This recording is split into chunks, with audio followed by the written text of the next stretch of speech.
तो मैंने कहा, उनसे कहा कि तुम्हें मालूम कैसे कि मजाक उड़ाते हैं? नहीं, कभी कभी तो मुझे सीधा बोल देते और कभी कभी दूसरे लोग मुझे आके कहते हैं। मैं जब जा रहा था मैं सोच रहा था, इतना हुनर है, इतनी स्किल है और किसी से इनको इज्जत नहीं मिलती।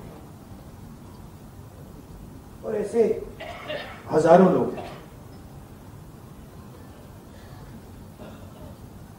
और ये हिंदुस्तान में हर रोज हो रहा है। इस देश में हुनर की इज्जत है ही नहीं।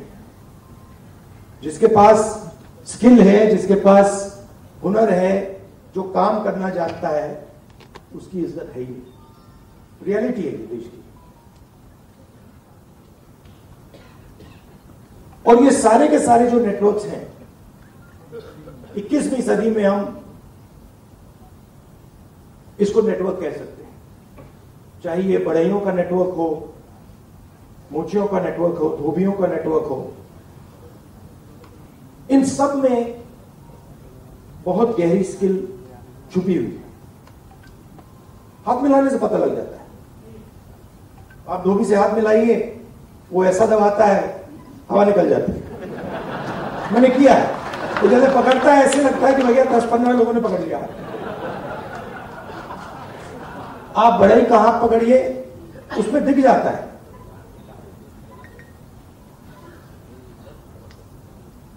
और फिर मैंने मोची भाई से बात की और मैं जो सिस्टम में काम करते हैं उनसे भी बात करता हूं, तो मुझे अंदर से दिखता है, बाहर से भी दिखता है। तो फिर जब मैं उनके साथ बैठा था, मुझे एक बात याद आई। यूपीए की सरकार थी और स्किल डेवलपमेंट मिशन यूपीए के सरकार ने शुरू किया। मतलब उसमें एक नए व्यक्ति को चीफ बना और उन्होंने मुझसे टाइम मांगा, तो मैंने कहा मिल लेता हूं। तो आए, टाटा कंपनी के लिए काम करते थे। आए, बैठे और उन्होंने मुझे, इंजीनियर थे शायद, उन्होंने मुझे हिंदुस्तान की जो स्किल डेवलपमेंट है उसके बारे में उन्होंने बोला। मैं सुना, आधा घंटा बोले कि हम आईटीआई बनाएंगे, आईटीआई में लोगों को ट्रेनर बनाएंगे। ये पूरा उन्होंने डिस्कशन किया। मैं सुन रहा था और फिर मैंने उनसे सवाल पूछा। मैंने कहा, देखिए आप आईटीआई में ट्रेनर लाते हो, वो बढ़ई को कारपेंट्री सिखाता है, प्लम्बर बनाता है, मगर आपने एक बात कभी सोची? कहते क्या? कि आप कह रहे हो स्किल डेवलपमेंट, मगर हिंदुस्तान में स्किल की तो कोई कमी नहीं है। मतलब आप आईटीआई में बढ़ई तैयार कर रहे हो, मगर हिंदुस्तान में लाखों बढ़ई हैं, उनसे आप क्यों नहीं ट्रेनिंग कराते?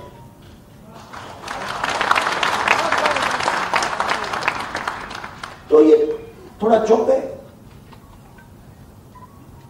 मतलब मैंने कहा, मतलब बता देता हूं। मान लीजिए आपको नाइट ट्रेन करने हैं, आप सर्टिफिकेशन सेंटर खोल दीजिए। हर डिस्ट्रिक्ट में आप एक सर्टिफिकेशन सेंटर खोल दीजिए और उत्तर प्रदेश के हर नाई को कह दीजिए, देखिए भैया, आप गुरु हो, आप शिष्य लो, उनको तैयार करो, अपनी दुकान में तैयार करो और फिर उनको सर्टिफाई करो। अगर आपके जो शिष्य हैं सर्टिफाई हो जाएंगे, आपको हम 100, 200, 500, 1000 रुपए बैंक अकाउंट में डाल देंगे। मतलब जो स्किल का नेटवर्क है उसका प्रयोग क्यों नहीं करते आप?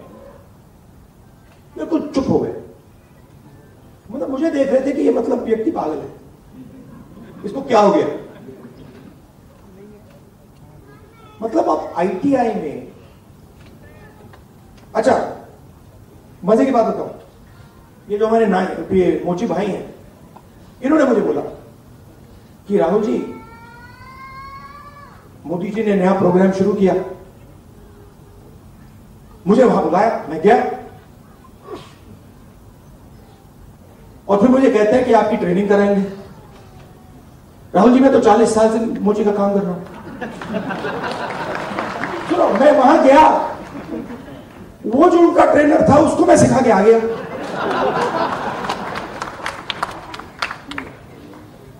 तो बात क्या है,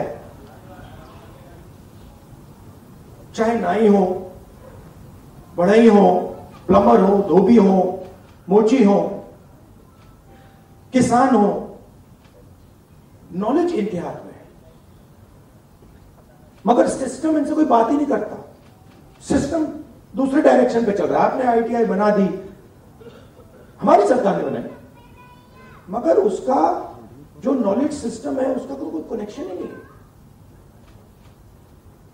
तो मैंने उनसे कहा, देखो मैं आपको बताता हूं, अगर आपने नाइट ट्रेन करने हैं, मान लो आपने हिंदुस्तान में 10 लाख नाई ट्रेन करने हैं, आप हिंदुस्तान के नाइयों को पकड़ो और कहो भैया आप ट्रेन करो, 6 महीने में 10 लाख नाई आपके सामने आ जाएंगे, और कोई ज्यादा पैसा भी नहीं लगेगा, मगर ना। तो हो क्या है,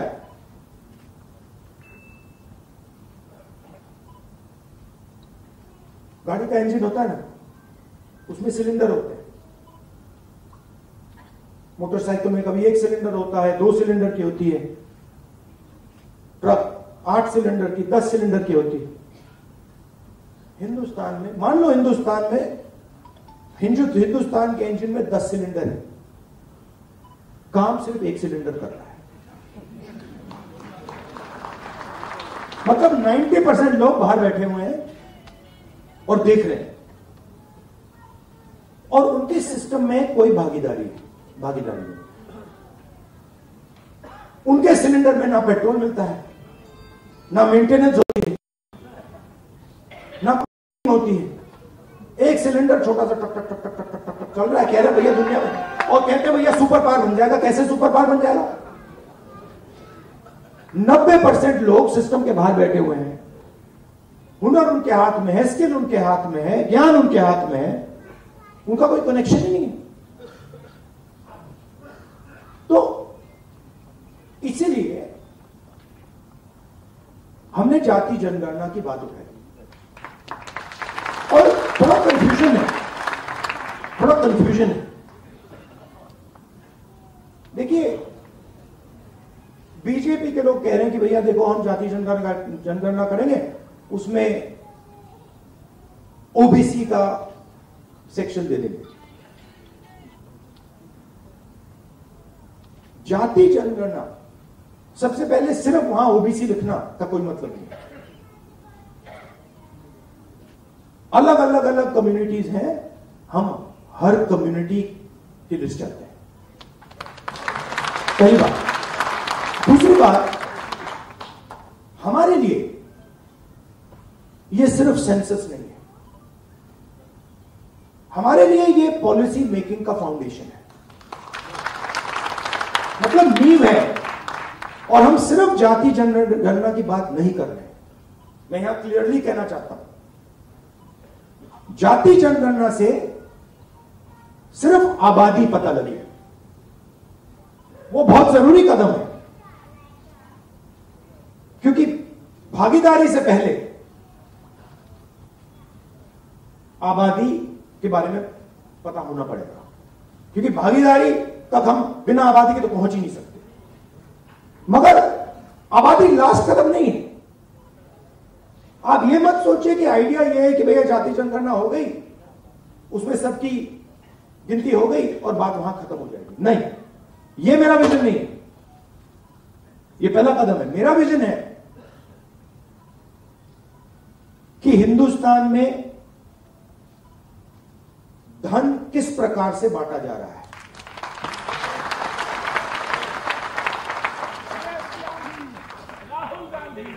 ओबीसी के हाथ में कितना है, दलितों के हाथ में कितना है, मजदूरों के हाथ में कितना है, पहली बात।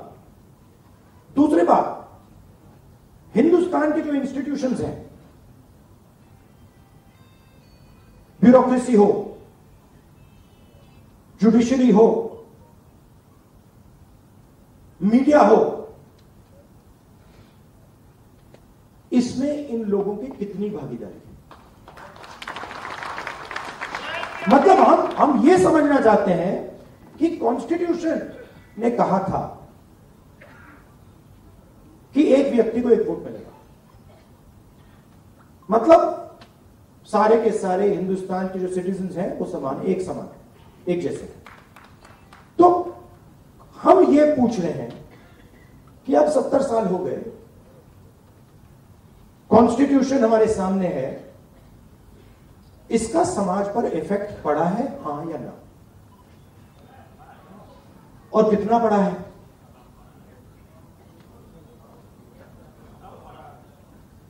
पड़ा है,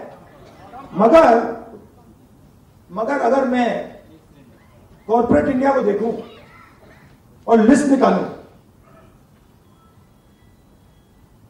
और हिंदुस्तान के 500 सबसे बड़े उद्योगपतियों की लिस्ट निकालूं, मैंने निकाला है, उसमें आपको एक भी दलित, एक भी आदिवासी, एक भी पिछड़े वर्ग का व्यक्ति नहीं मिलेगा।